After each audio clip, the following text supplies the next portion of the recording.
Hi అండి, అందరూ ఎలా ఉన్నారు? బాగున్నారా? పిల్లలందరికీ ఈరోజు హ్యాపీ చిల్డ్రన్స్ డే. నాకు తెలీదు, నిన్న ఈవినింగ్ మా చిన్నోడు చెప్తున్నాడు ఈరోజు చిల్డ్రన్స్ డే అని చెప్పేసి.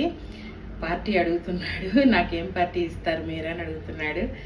ఫస్ట్ నువ్వు స్కూల్ నుంచి రా, తర్వాత చెప్తానని చెప్పాను. హోటల్కి తీసుకెళ్ళమంటున్నాడు, కానీ న్యూస్లో చూస్తుంటే హోటల్కి వెళ్దామంటే భయం వేస్తుంది. ఆ బొద్దింకలు, ఆ చికెన్ నిల్వ ఉంచటం, అబ్బో అసలు మరీ ఘోరణంగా ఉంది చూస్తుంటే. హోటల్కి వద్దు, కావాలంటే ఏమైనా గిఫ్ట్ ఇస్తాను, లేదంటే ఇంట్లోనే నీకు ఇష్టమైంది ఏదైనా చేస్తానని చెప్పాను. ఈవినింగ్ స్కూల్ నుంచి వచ్చిన తర్వాత చెప్తానన్నాడు.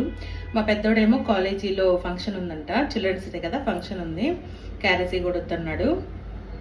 కాలేజీలోనే తినేస్తాను, నాకేమీ వద్దు, క్యారేజ్ కట్టొద్దు అన్నాడు. ఇంకా చిన్నోడి వరకు కట్టాను. ఏం కట్టానో చూసేయండి.